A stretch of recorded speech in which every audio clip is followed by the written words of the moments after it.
Alors souvent, on a dit qu'il n'y a pas de tradition fantastique en Espagne à cause du poids de l'Église.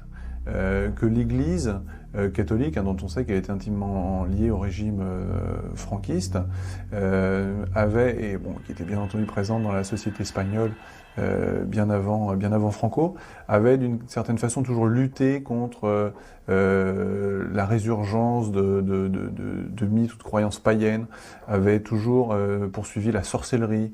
En même temps, il faut remarquer que la culture chrétienne, la culture catholique, qui est diffusée à l'époque massivement, évidemment dans les églises, dans les peintures qui rendent les églises, mais après aussi au catéchisme, qui imprègne toute la société espagnole, c'est quand même une culture porteuse de légendes, de mythes.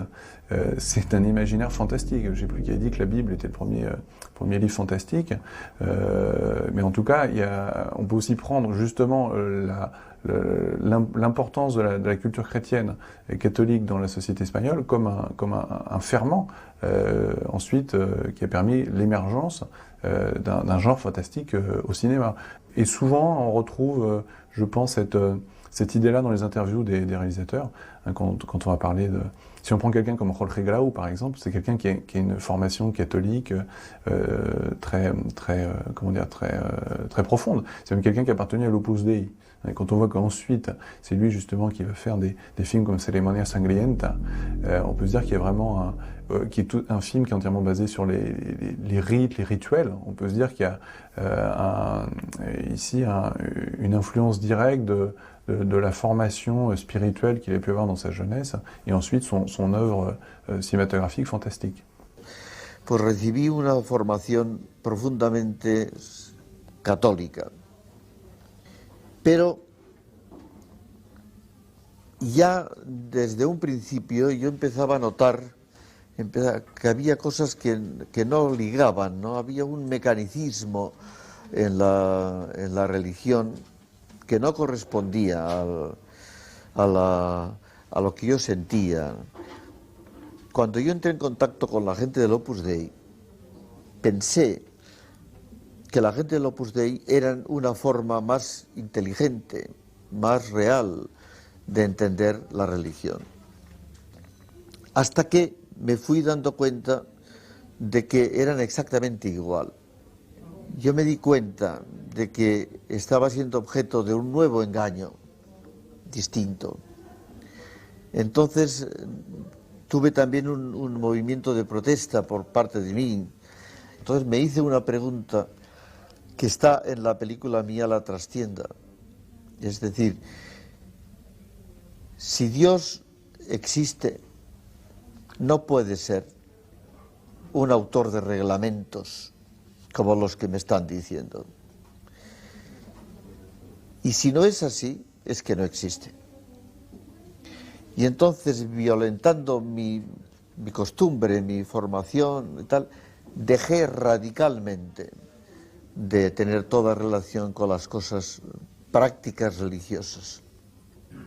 Yo crea o no crea, es lo mismo, porque no puede ser un notario de la realidad, no puede ser una cosa tan miserable, ¿no? Entonces, pues yo he dejado todo tipo de religión porque me parece que es un tipo de utilización del hombre, aunque también reconozco que para mucha gente es un consuelo.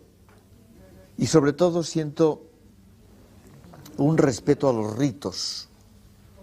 Por eso quizá esta cosa que antes me sugerías tú, estos movimientos rituales que están en algunas películas mías, o en todas, no lo sé, ¿no? Es decir, que de pronto hay una permanencia del rito, porque yo interpreto que los gestos rituales, no solo de la religión católica, sino de cualquier religión, tienen que ver con un sentimiento profundo.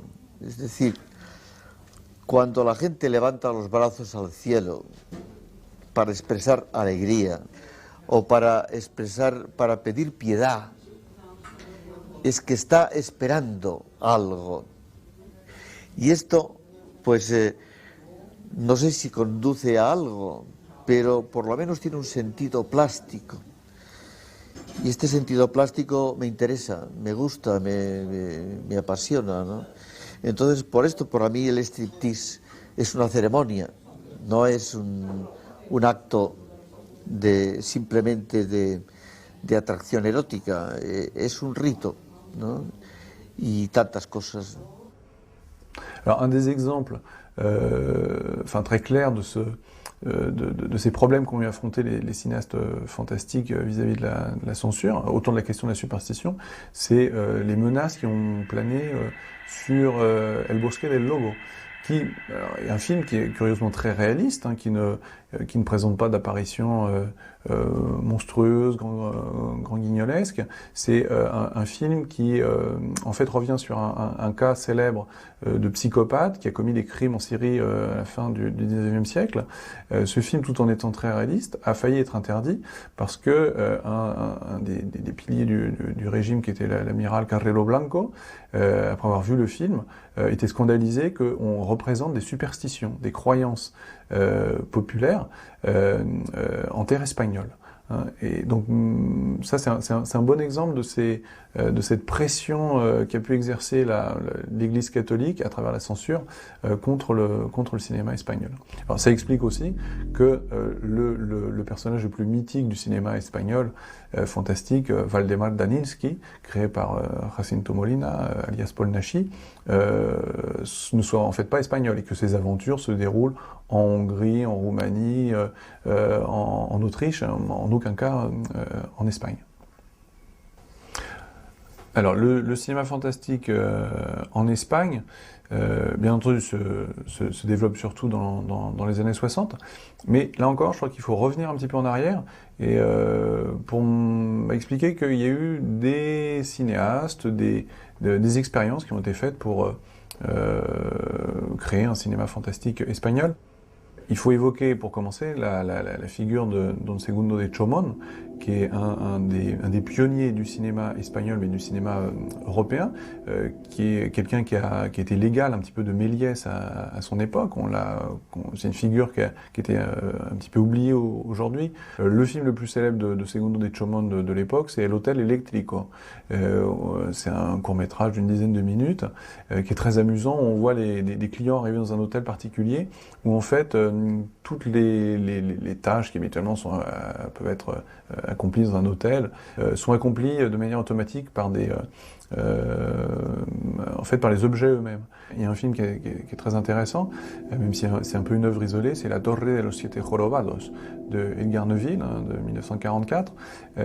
Alors c'est un film qui montre bien que d'un certain côté, le fantastique pouvait s'exprimer dans le cinéma espagnol, mais en même temps c'est un film qui a eu des problèmes avec la censure, et donc on voit bien que à cette époque-là encore, le fantastique, quand il aborde des questions de superstition notamment, était mal vu.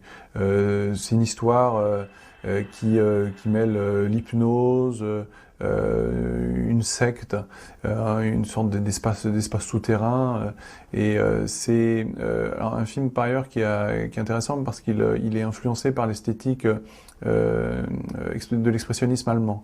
Donc ça en fait un film un peu à part, mais qui nous montre que malgré tout, toute l'histoire du cinéma espagnol était jalonnée quand même d'exemples de films fantastiques qui ont maintenu, alors pas une tradition, mais une sorte d'intérêt comme ça perlé, sans doute réprimé, et qui a fini par jaillir, comme on le sait, à la fin des années 60.